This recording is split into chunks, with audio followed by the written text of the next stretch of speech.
Good afternoon, everyone. My name is Yasmina Sistrak, and I'm your host for today's webinar. Thank you again for joining us for our COVID-19 webinar series presented by the HealthMatters program in the Department of Disability and Human Development at the University of Illinois at Chicago through continued partnership with Project Search and their funding from the Ohio Developmental Disabilities Council in collaboration with Aspire Community Services in Illinois. Today, we have our last summer webinar, and I wanted to introduce 4 presenters on addressing emotional health needs of people with intellectual and developmental disabilities during a pandemic, a model demonstration project to promote engagement and comfort during a crisis. The ARC of Maryland and the Maryland Developmental Disabilities Council collaborated to provide a small grant to community-based organizations that provide supports for people with developmental disabilities who have been affected by the statewide coronavirus response. This webinar will describe the initiative and present main outcomes and lessons learned. I wanted to introduce 4 presenters. Andy Colt is the Executive Director of the ARC of Maryland. The ARC Maryland. Rachel London, Executive Director of the Maryland Developmental Disabilities Council. Donna Retzloff, Executive Director of Springdale Center. And Luanne Breckville, Executive Director of Star Community. I will have each presenter introduce themselves, or Andy will take it away.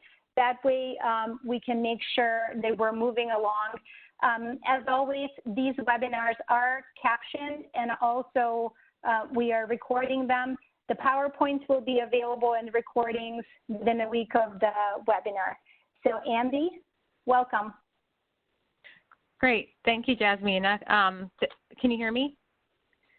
Yes. I'll assume, okay, I'll assume you can. Sorry, thank you everybody, and thanks Jasmina. My name's Andy Culp, and I just wanna say how pleased I am and my colleagues are to be coming to you today from the state of Maryland as part of the COVID-19 webinar series for the HealthMatters program.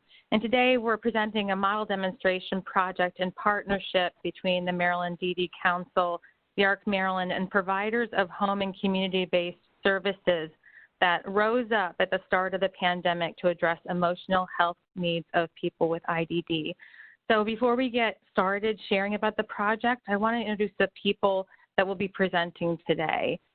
First, we have Rachel London, and she's the Executive Director of the Maryland Developmental Disabilities Council, which is our statewide public policy and advocacy organization promoting the inclusion of people with developmental disabilities in all facets of community life. Rachel earned her bachelor's degree and law degree from the University of Maryland, and after law school, she was staff attorney at Disability Rights Maryland, where she was active in many important civil rights issues for adults with developmental disabilities, including the closure of an institution in Maryland called the Rosewood Center. I'm Andy Culp, and I'm the Executive Director of the ARC Maryland, which is a statewide advocacy organization dedicated to the rights and quality of life of people with intellectual and developmental disabilities and their families. And I hold a bachelor's degree in music therapy and an MS Ed degree with a concentration in severe disabilities. Next, we'll have Donna Retzloff, who currently serves as the Executive Director of Springdale Center. And Springdale is a nonprofit agency in Southern Maryland, Charles County. Donna is a graduate with a business degree in administration, and she has served on numerous state-level committees and task forces, and is charged with much of the transformation that's happening in our state related to services and supports for people with developmental disabilities. And then our final presenter is Luanne Breckville. And Luanne joined Star Community recently in October 2019. She's over 20 years of nonprofit experience and 2 master's degrees. It was as a direct support professional that she first realized she could have a greater impact working one-to-one with individuals in direct care rather than teaching in a classroom. And Luanne's career experience has taught her to see people first as adults, building upon their strengths and teaching them skills that will allow them to engage in life more fully. So I'm now going to turn the presentation over to Rachel London to talk about the work of the Maryland DD Council and to introduce the project. Thank you, Andy. And hi, everyone. This is Rachel London, Executive Director of the Maryland Developmental Disabilities Council. As Andy said, our mission is to advance the inclusion of people with developmental disabilities in all facets of community life. And we do that in 4 ways. We eliminate barriers, create opportunities, empower people, and promote innovation. And ultimately, we were able to move very quickly at the beginning of this pandemic because of the ways in which we do our work. Our work is guided by our 5-year state plan, which is developed by our council. And for those of you that may not be familiar with the DD councils, there is one in every state and U.S. territory. And we all operate under a 5-year state plan that's created by our council with a variety of steps that include public input and other things. And it was because of our 5-year state plan and the way that our council is set up that we were able to work very, very quickly. In fact, just at the very beginning of the pandemic, within just a couple of weeks, we could utilize our executive committee to commit upwards of $80,000 to this initiative. And in order to really ensure that people who have been typically engaged in community services and their communities in general were able to remain as engaged as they could be. So our biggest way in which for other councils or other people who work with councils is we had an objective to increase access to community-based services and support. And we knew that this initiative needed to be flexible, it needed to support people quickly, it needed to be user-friendly, it needed to be real. And so we were able to partner with the ARC to really accomplish these 3 things you see: respond to the emerging needs of people and their families. They were impacted immediately as people were across the United States.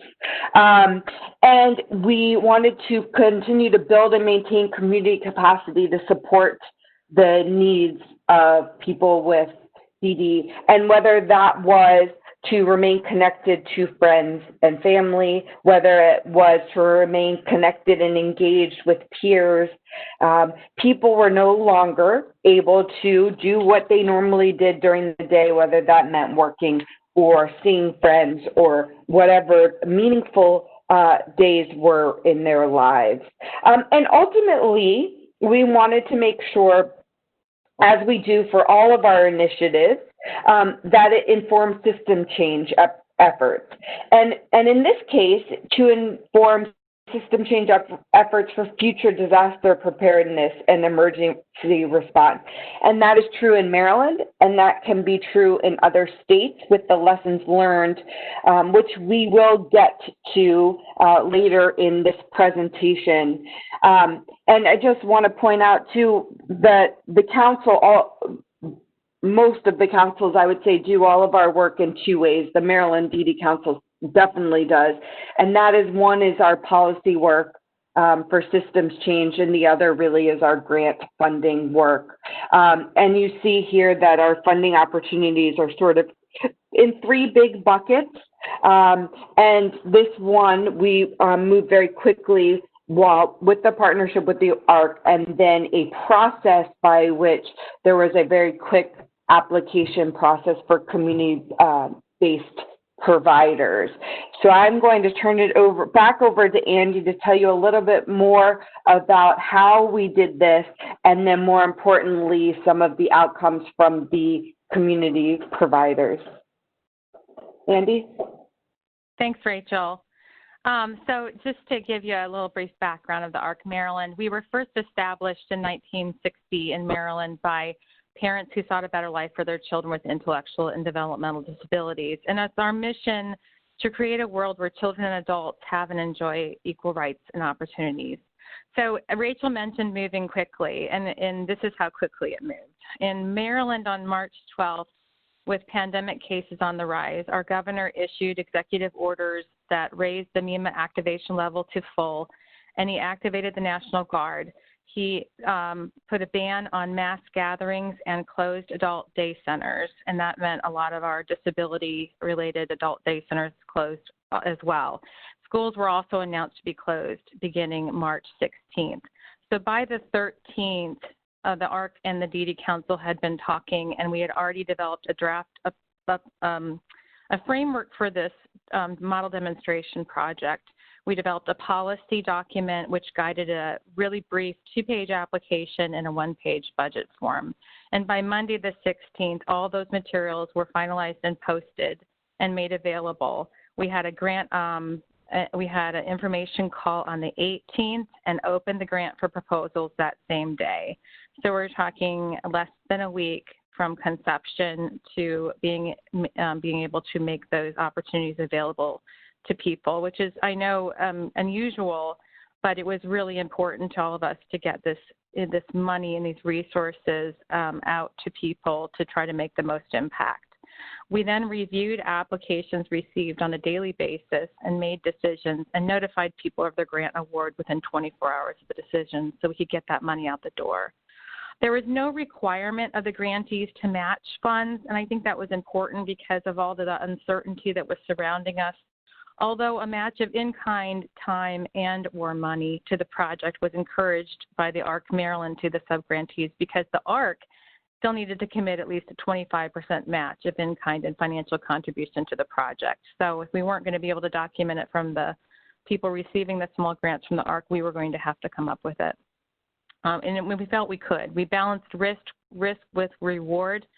If we made the process too complicated and long or required too many additional commitments of the providers in that time, it might have dissuaded people from accessing the needed funds. So we had a high degree of trust and faith that everything would work out. Items could be purchased for single recipients or for use by more than one individual, and were intended to promote increased socialization, anxiety reduction, and increased positive shared experiences. And grants could be awarded for proposals of between $500 and $2,500. Again, it was depending on the scope of what people put in their grant documents. So 54 organizations supporting people in both legacy developmental disability services and in self-directed services in Maryland applied for grant funding. 8 of those organizations did not meet the minimum criteria for consideration in that they either did not directly support people with disabilities, developmental disabilities, or they submitted such incomplete proposals that the proposals could not advance for consideration. And of note, we did attempt to obtain complete proposals from the people who were initially rejected, but in the end, we could not accept 8 of those proposals. So 46 community organizations received grant funds ranging from $750 to $2,500. And we selected the proposals if they met 6 criteria. So first, they had to have at least a loose plan for activities to remain engaged during social distancing. And those could be activities such as, but not limited to, using board games or game consoles, word search books, art, supplies and puzzles, technology, apps, etc. And then we needed to have a really, simple budget and an idea of how they would spend the funds. And they could also purchase, vibrating items, beanbag chairs, weighted blankets, aromatherapy kits, tactile stimulation, and other sensory need items to help alleviate anxiety. So some of the things they could purchase. We also were looking for their plan to interlace resources they already had and other efforts they had, and how they were going to use the grant funds. And again, they didn't have to show that they were going to continue this project, but we were hoping that what we were providing would help supplement something they might have already had in place. We were looking for use of innovation with the funds and a commitment to collect data to assess the impact on people with intellectual and developmental disabilities, as well as the direct support workforce. And we were looking for evidence of sound organization with fiscal controls. So we asked to see things like a certificate of good standing within the last 30 days, or current 990. So I'm going to skip ahead for a second before we get to the stories from the two providers that are with us today and share some of the overarching demographics of the individuals who were directly impacted during the project. So a total of 2,946 individuals with intellectual and developmental disabilities were directly impacted by the purchases of items to promote engagement and comfort in the early stages of the pandemic. We did not measure the secondary impact that might have been felt by family members and friends who would have also benefited from continued contact with their loved one, but we know it was there.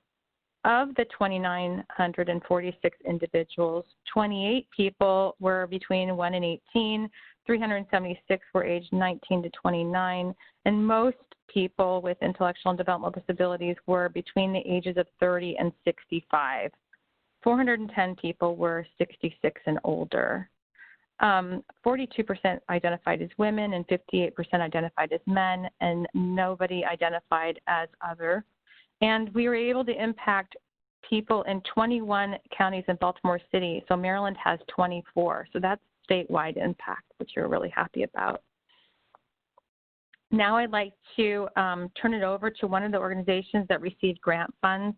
And so Donna will talk about the impact of the grants on Springdale Center. So Donna, I'm going to pass the baton to you to talk about the project.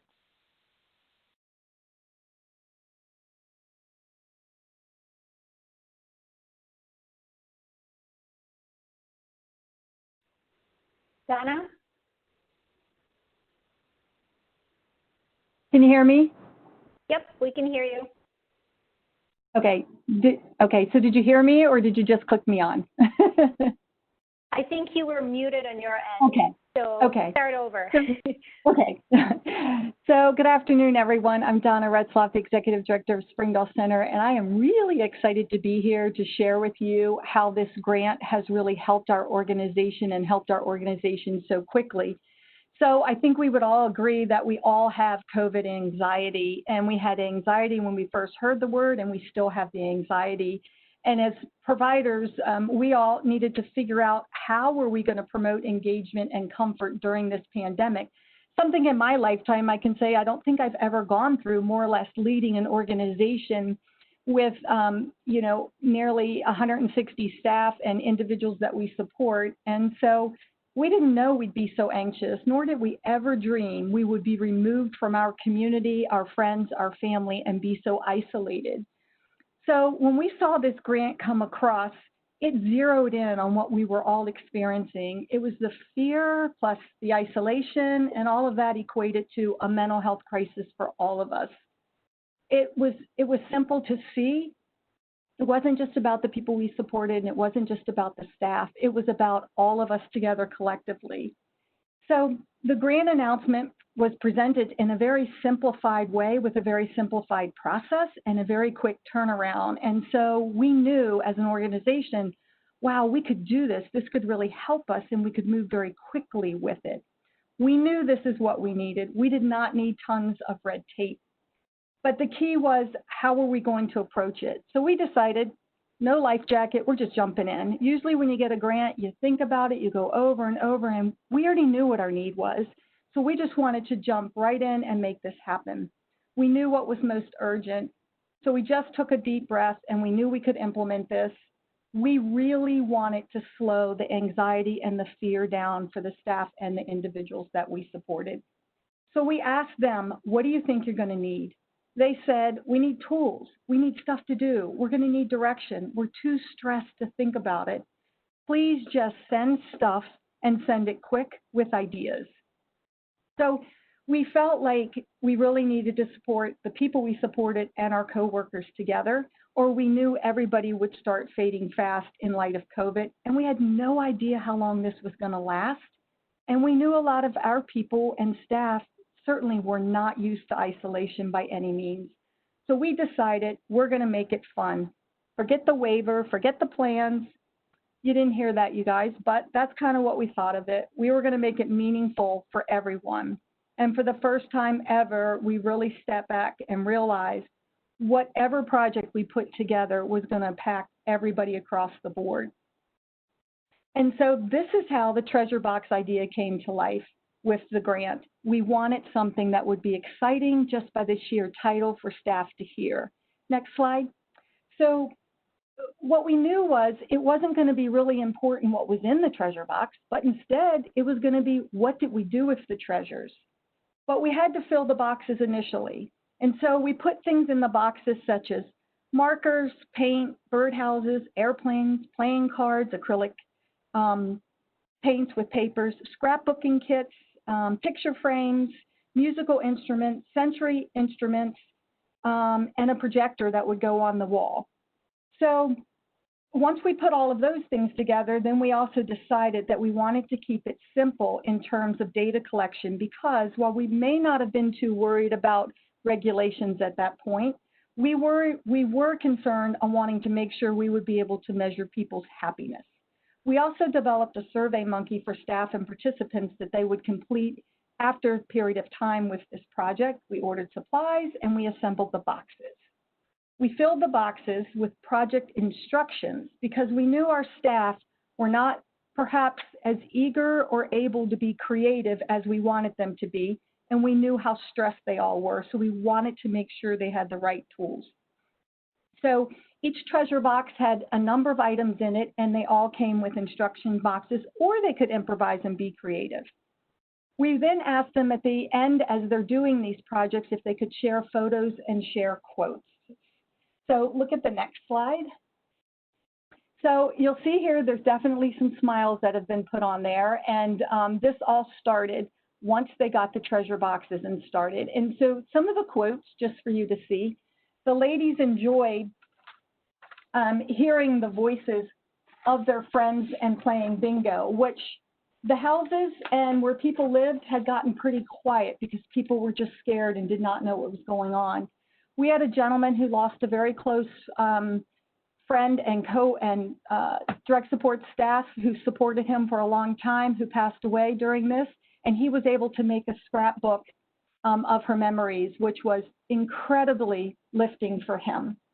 Somebody else put there that the musical instruments, just made their day. And I could go on and on. If I was given an hour, I could show so many more pictures, and I could actually show the excitement without even telling you anything. You would be able to see it in the actual photographs.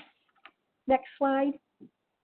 So the excitement did start with the staff at the office helping to assemble the treasure boxes, right down to the drivers who delivered them. And then the most exciting thing was for the drivers to see the participants once they got the treasure box. So because no one could enter homes, they all had a chair set outside their driveway, and they knew the day the treasure box was being delivered, and they just waited patiently for this box to be placed on this chair. And then within just 24, 48 hours, we started seeing photographs start pouring in with the smiling faces, not just of the people we supported, but we had people we supported taking photographs of the staff who were also out there working with them. You could tell the withdrawal was going to start to disappear. Those that were in the room were now coming out to see the excitement because they could hear it. The staff would start planning for the next day. We knew these treasure boxes created the perfect opportunity to engage and energize the staff and individuals alike, but more so creating a teamwork during this horrible pandemic with the people we supported at our staff. We then decided to take the concept one step further, and we actually did go back to the waiver, go back to the regulations, and we did develop skill sheets to go with each activity because it was really right in front of us and we just didn't realize it. These were developed aligning with many individuals' person-centered plans and outcomes. Each activity that was chosen for the day would also have a skill sheet selected to teach any one of the following, and you'll see. What really mattered is what those treasures were doing, not what the items were, and that is where, if you see on the screen, the relationship and team building came in, the sharing came in, problem solving, leadership, communication skills, following instructions, and reducing stress. Even for our staff, they didn't realize at first these are the treasures they were receiving, along with the people that we supported. These skills were being taught with fun activities, and staff could start to see how really easy it was and became so natural. Next slide. So our outcomes. So over 90% of our participants reported they had fun, they enjoyed roommates more, and they remain engaged and not isolated in their rooms. We really started tracking the number of people who were now in common areas of the home. The treasure boxes now have an inventory sheet that participants will use to replenish, and they are using them, trust me. The grant has given us the treasures we needed to get through the loneliness and the isolation. But most importantly for our organization, as many of you have probably seen if you're in similar settings, you know, people didn't know how to handle it. The people we support with disabilities, truly, a lot of them did not understand why they were home. They thought they had done something wrong. They couldn't articulate or communicate, and it was very hard to explain. But we observed a 91% increase in excitement and happiness. And for some people who are stuck on terms in our field, behaviors or challenges, so it was a 91% decrease in challenges and behaviors. And I think that was the most amazing part of our outcomes to report. For the lessons learned and future emergencies, we've learned the necessity for technology, but also the need for hands-on activities with a purpose and variety, so that it can promote choice of task and involving housemates and staff working together and have fun. Outcomes are so much greater when you can touch, see, or feel something. I'm sure all of you would 100% agree with that. We really learned this experience was just as important for the staff and the people we supported. This was critical.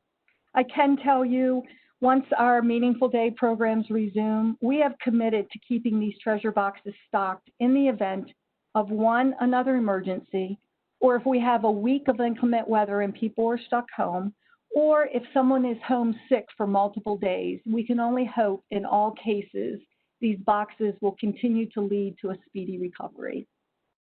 Thank you. And now we will have Luanne. Thank you, Donna.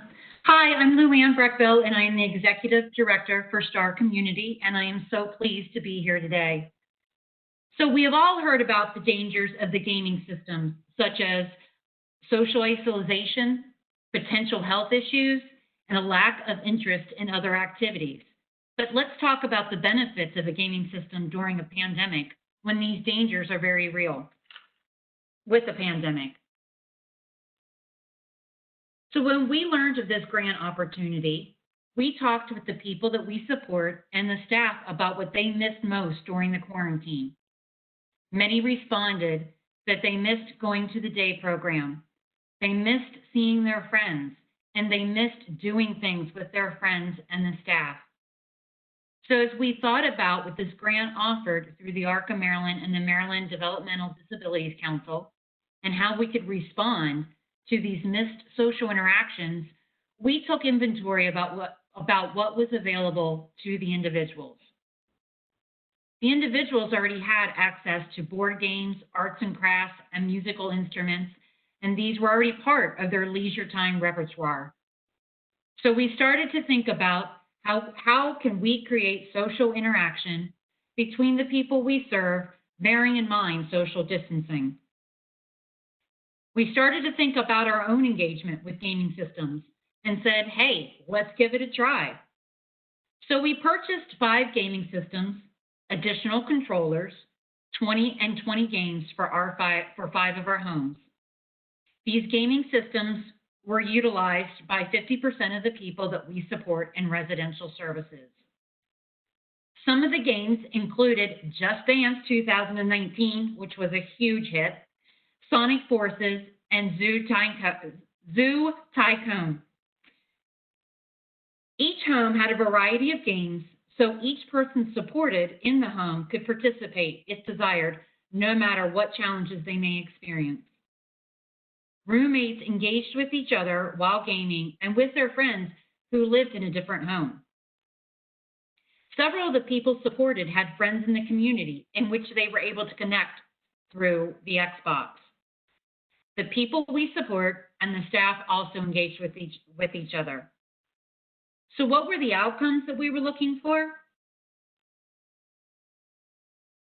We were looking for a stabilization in aggressive behaviors while being quarantined, and we did see a slight decrease in aggressive behaviors during this time. We saw a decrease in boredom eating, observed increase in engagement with roommates and staff, and observed a decrease in signs of depression due to social distancing. Next slide, please.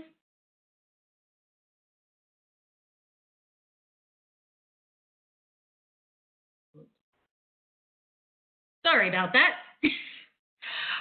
So some of the comments by the people we support were, I like playing games with my friends. Another gentleman said, it's good. I like playing it all the time. And we had another individual who was nonverbal, but gave it 2 thumbs up. Some of the staff have commented they continue to enjoy playing on the Xbox. It has been a very positive experience. Another staff commented, it has been a good experience. The individuals are engaging with each other, staff, and with friends that they haven't seen since the COVID has started. The people we support remarked how much they enjoy being with their friends while being on the Xbox or beating their roommate on a game. Roommates would offer to help each other out or shout out words of encouragement or disappointment. More interaction and independence were observed while they engaged in playing these games. Staff reported that they observed less signs of individuals sitting around and not doing much once the Xboxes were introduced.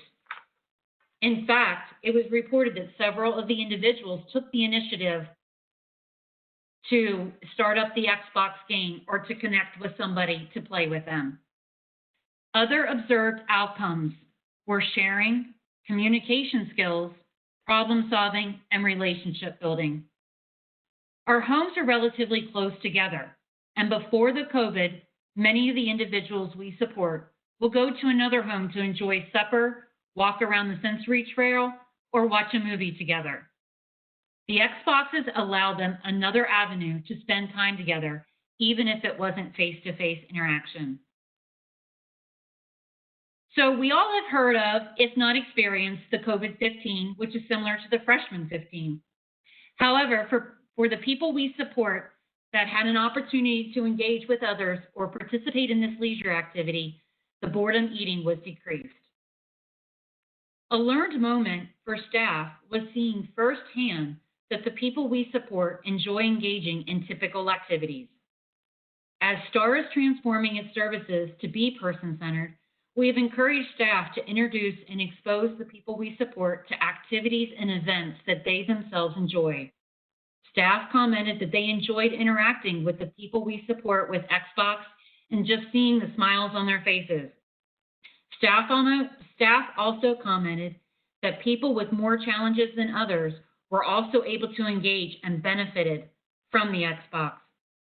This experience allowed staff to see the strengths, skills, and talents from the people that we support that they hadn't seen before. The world has changed since COVID came, and with that brought opportunity. With this grant through the ARC of Maryland and the Maryland Developmental Disabilities Council, we recognized how valuable technology is and how it can enhance the lives of the people we support and the way we deliver services. We were surprised at how well the individuals responded to the gaming technology and how the experience enabled us to learn new information about them that we might not have otherwise. We think there is more potential to integrate technology into our programs. STAR is in the process of transformation under the guidance of subject matter experts from Penmar through a TIP grant, and will include the use of technology with the people we support in its action plan. As we move through the discovery with the people we support, we will be able to better identify technology that will enhance their skills and strengths while taking into consideration their needs. We are grateful for this unexpected grant and the future opportunities that will present to STAR. Thank you.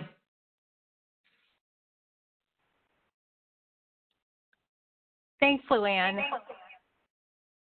I'm trying to, Jasmina, can you give me back the control of the slides?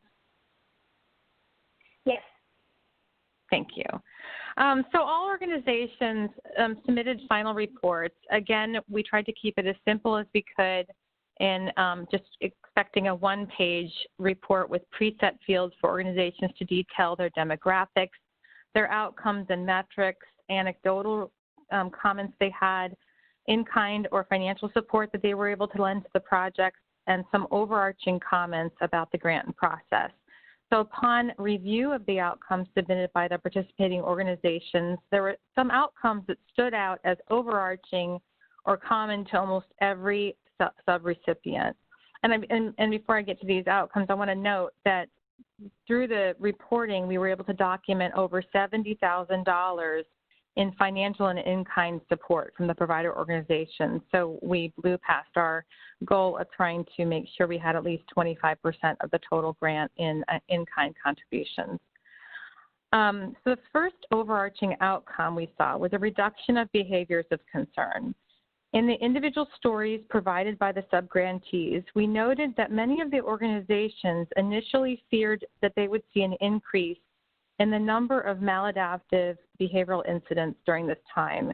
There'd been a significant and abrupt change in routines, an initial withdrawal from family and peers, losses of jobs and meaningful work and other community-based activities, and a loss of ability to take transportation, attend preferred events, and even obtain preferred food items. So goals for many of these organizations in their proposals were to maintain the pre-pandemic rate of incidence. But through the purchase of activity items to promote engagement and comfort, organizations across the board reported not just a stabilization of behavioral incidents, but a steep decline in incidents of maladaptive behavior. Organizations reported they felt that because individuals were meaningfully engaged by the direct support professionals and they received sincere and individualized attention, the initiative had a direct impact on their feelings of safety, calm, self-worth, and connectedness, thus improving communication and understanding between people and decreasing anxiety. And these things combined resulted in positive changes to behavior. Also during this time with grant funds, grantees documented increased exposure to and use of technology. So people with IDD who never had access to iPads, iPhones, FaceTime, Zoom, and other apps, devices, and platforms, learned to use technology. Sometimes at the same time, their staff were learning to use the technology, and they all flourished. The technology not only allowed them to engage with their peers and family, but also allowed them to attend online events, classes, meetups, parties, job interviews, and work. Many organizations remarked that they learned valuable lessons about what is possible, that person-centered planning prior to the pandemic did not include a meaningful discussion about the use of technology to assist someone with living their best life. So overwhelmingly, the group agreed that we should include a broader discussion in Maryland and hopefully nationally about what's possible with the use of technology. There was also some unexpected outcomes from the project through decreased anxiety and increased satisfaction of the direct support professionals. So although this was not an obvious intention of the initiative, many organizations reported that the direct support workforce appreciated having the tools to do their jobs, to pass the time, to teach new skills, and to keep people calm. One organization remarked that DSPs gained a deeper understanding and appreciation of the importance of their role, that they were not just there to take care of people, but they played such a great role and critical role in facilitating a person's engagement and friendships with others. And we heard that in other comments from providers too, that the direct support professionals were like, many of them had an aha moment about the purpose they held in their work. So they gained an appreciation for why it's so important to assist a person to engage with their peers as opposed to just engaging with staff. And then finally, people took activities to new levels to improve the experience for others outside of the organization during the pandemic. Some people made cards and signs for healthcare workers and delivered them. Some made Mother's Day cards, and some had TikTok throwdown challenges with other people and their friends and held art competitions to engage others online in friendly competitions. And many used the experiences to educate the community on what life was like for people in small congregate settings like group homes. There were a lot of online posts in Facebook and Twitter, Instagram, about the grant activities and items made with grant funds to cheer people up and help others through the pandemic crisis. So helping others by making gifts, delivering positive messages, engaging in friendly competition impacted many outside of the disability community in positive ways.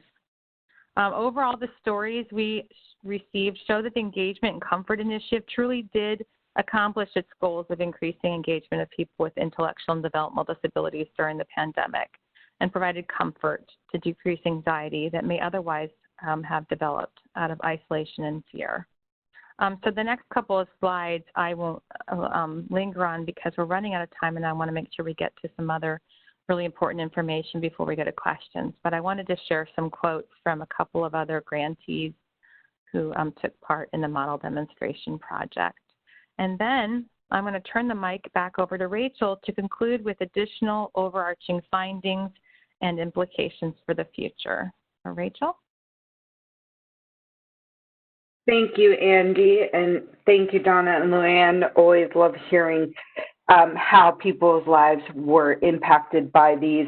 And that's really what I'm going to spend a few moments on, and I apologize, I thought the slide moved. And point out again that each provider that submitted an application identified a gap in the services or supports, or really identified an effective strategy that would ultimately lead to people being more engaged with friends and families now that they were being isolated. And what you heard from everyone are the positive outcomes that we saw as a result. So we now know that going forward, if this ever happens again, or if there's some other health emergency that people need to remain connected, they need to do so in a way that there's minimal risk. And we learned there was really a lack of focus on technology for people with developmental disabilities until now. And as the Maryland DD Council specifically learned that through this grant and working quickly, we were able to do 2 additional grants. We provided assistive technology to students within 5 local school systems, students with intellectual and developmental disabilities at those 5 local school systems. And just so people are aware, there are 24 in Maryland, and we focused on 5, that they needed to be able to engage in virtual learning through the end of the last school year, and will also assist moving forward as school starts again. And then you very briefly heard Luanne mention TIP grants. Those were grants that we have been providing in partnership with Maryland Works to different community providers to transform and improve practices around employment and people having meaningful days when they're not employed. We currently support 7 different community providers. 6 of those got additional funding for technology for the people that they support during the day, so that even more people can remain engaged. And of course, you've heard all of us say you have to get rid of the red tape so you can move quickly. So really, we have to remember, and we have to move forward in being able to replicate something like that and be prepared for future pandemics. Really, we wanted to be open and creative, yet, of course, ensure that there are guardrails and responsible use of funds, but ultimately make sure people got the things they needed now that they were isolated, right? We were not replicating services or replacing what providers already do or the responsibility of those providers, but we were providing the additional funding to ensure that people got the things they need. And you heard from 2 of the providers about how they learned about what it is people needed and wanted. So on that, I believe we have time now for questions. Thank you so much, Andy, Rachel, Donna, and Luanne. This is very interesting. Please put in the chat box or question and answer any questions that you have, but we do have a few questions coming through. Did you provide funding directly to individuals with disabilities and their families, or did only providers receive funding? If individuals and families benefited directly, please share a couple of examples. Sure, I can answer that. In order to move quickly, we did provide funding to community providers. However, the application process could be submitted by a community provider that was representing people specifically and their families. So in Maryland, people have the option to self-direct their services, and we didn't want to disallow them from applying for funding for these things, but did ask that they go through a fiscal intermediary or a community provider, and that did in fact happen. If maybe Andy can provide the story or information around that. Yeah, I can elaborate on that. We had people who worked with an organization that specializes in self-directed services. So the self-directing services provider took requests from families, and as we got calls and inquiries about how families could access funds, we referred them to this provider who added them to their list. And you know what happened was these organizations were each given grants ranging from $750 to $2,500, but not all of them spent the full amount. So an organization that got a grant for $2,500 might have only spent $2,300.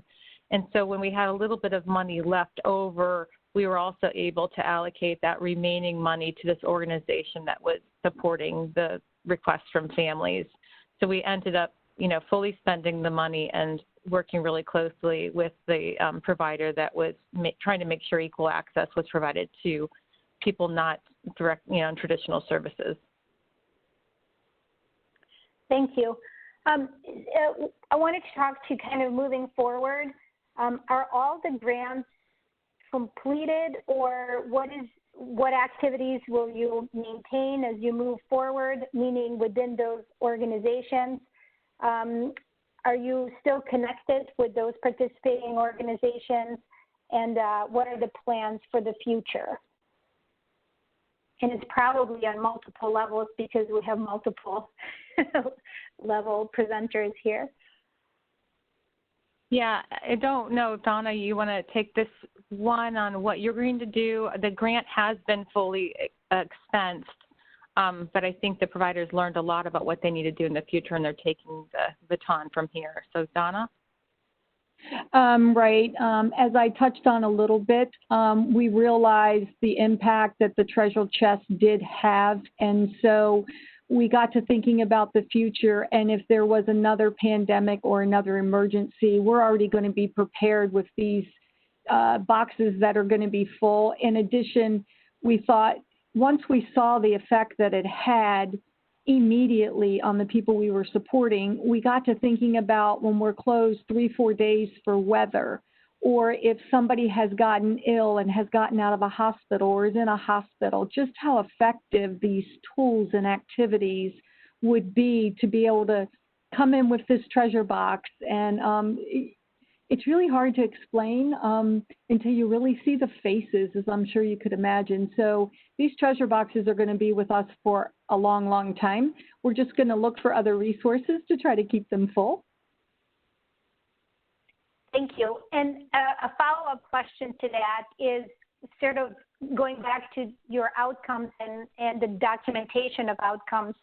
How did you collect the data? How did you sort of come up with the questions on that organizational level?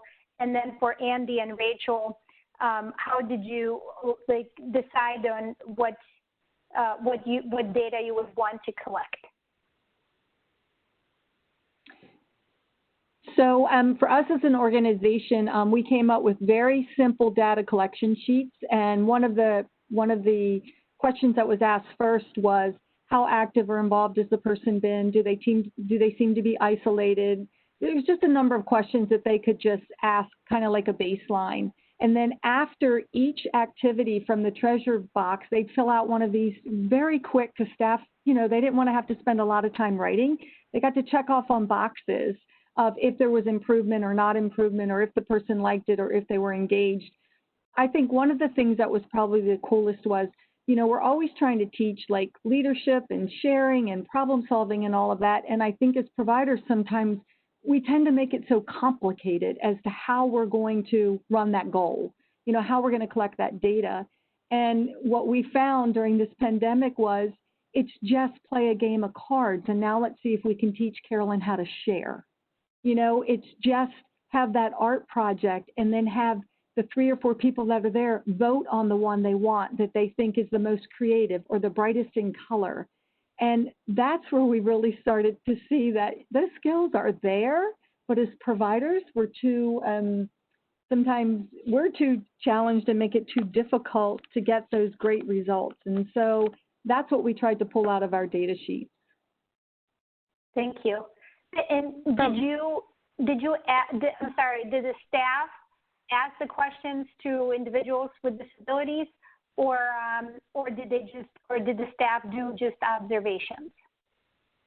It depended on the question. Okay. Some of them they could actually tell what the answer was, and others they can't. And for people we have that do not have a communication device and are nonverbal, they had to be a little more creative with getting that.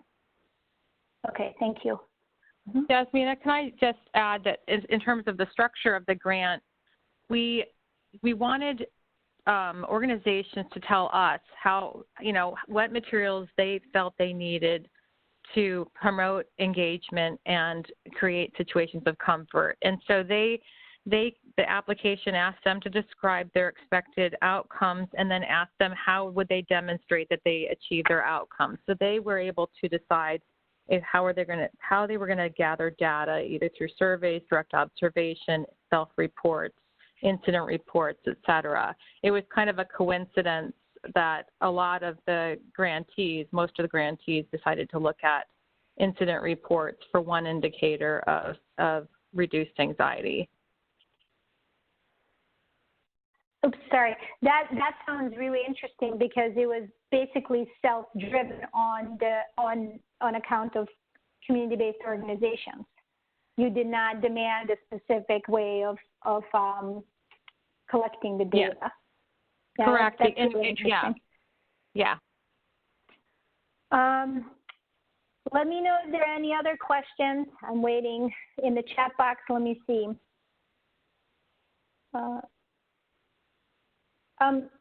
Andy and Rachel, do you what are the goals now for you guys on moving forward?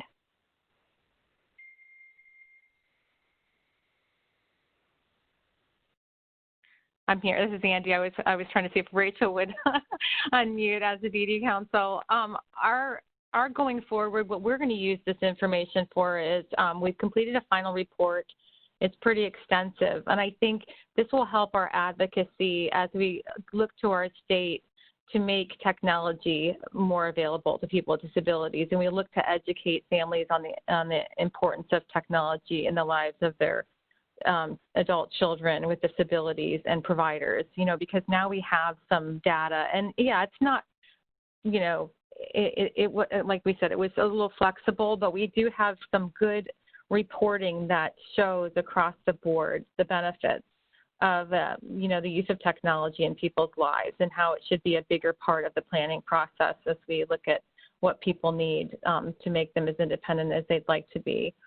And the other thing was just, in our training with direct support professionals and our understanding of, what they perceive their role to be and the outcomes of this grant, we need to give them the tools that they need to be able to make a difference in people's lives and understand that their role isn't just to take care of someone, but it's absolutely to help them connect with people that are important to them in their lives, and that's how they can find greater fulfillment in their jobs.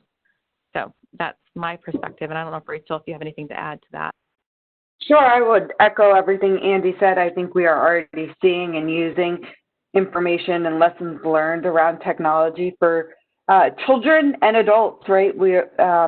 While we focused this grant on adults, we have certainly been able to use the lessons learned in the advocacy for children as well. And I would just add specifically for DD councils, I mentioned in the beginning that we operate under a 5-year state plan. We are actually finishing up year 4 of our current 5-year state plan and already, at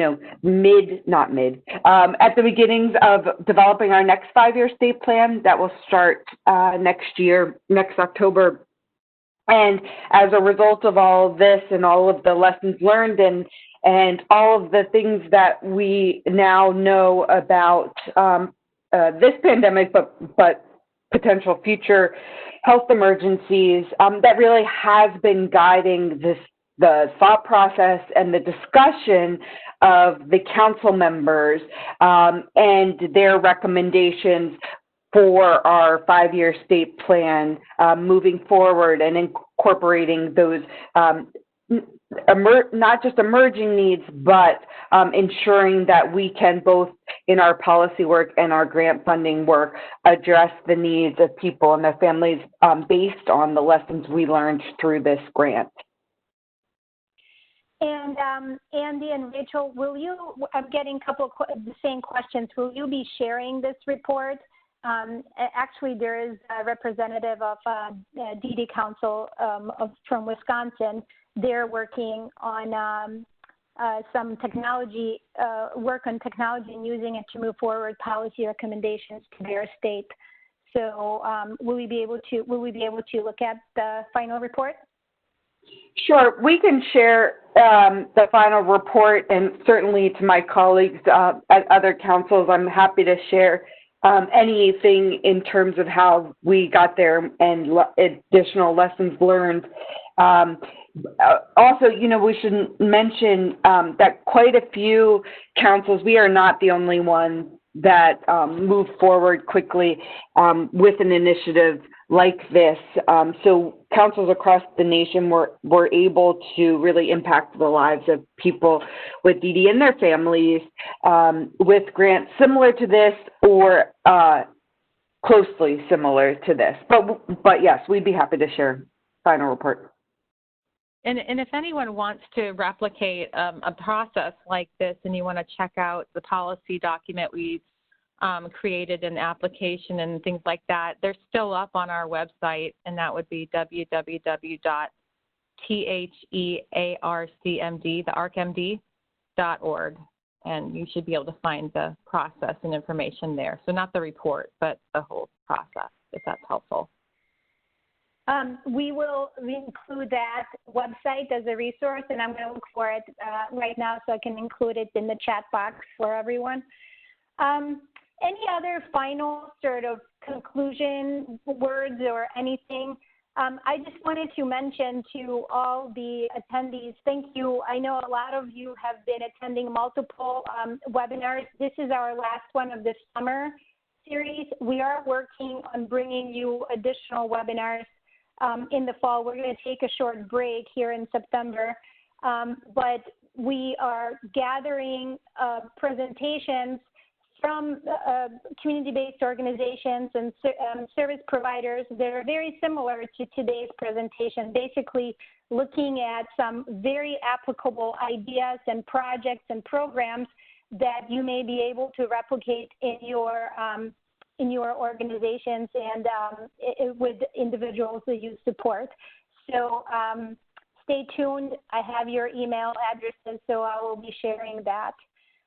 Any other concluding remarks? And I wanted to thank you again, Andy, Donna, Luanne, and Rachel. This was super interesting and very well organized, and I'm going to be speaking with you offline because we have a similar project that we're trying to kind of roll out really quickly. So I have a vested interest in chatting with you further. But any concluding remarks? I just want to thank you for the time today and the opportunity, and thanks for the Maryland Department of Disabilities as well for the report. For the opportunity. I don't know why I said report. So thank you, Jennifer Eastman, for being on the call as well. Yes, thank you, Jennifer. And Jennifer will be presenting in September for us. So stay tuned. And this is Rachel. I was just going to say the same thing. So thank you all. And of course, we are happy to answer any questions, Jasmina and anyone else, about how we were able to act so quickly and what we are planning to do with the information and lessons learned moving forward. And I think I've found on the ARC Maryland website, it's COVID-19 grant. Is that what it is? That's correct.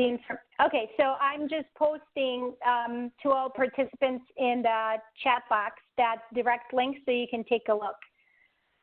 Again, thank you all, and we're going to stick around for just a couple more minutes. We're just getting great presentations. Thank you. No other questions, but let's just stay for another minute to see if there are any questions that come through. But again, thank you for this. It was really amazing.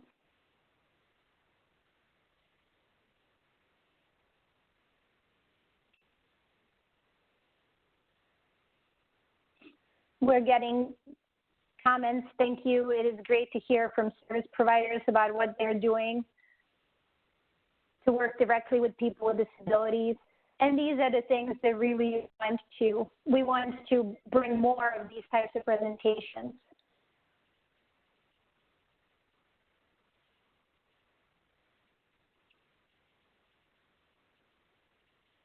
All right, ladies, I don't think there are any other questions. Lots of thank yous coming through. So anyway, thanks again. And Andy and Rachel, I'm going to, if you don't mind, I would like to set up a call to chat just a little bit about your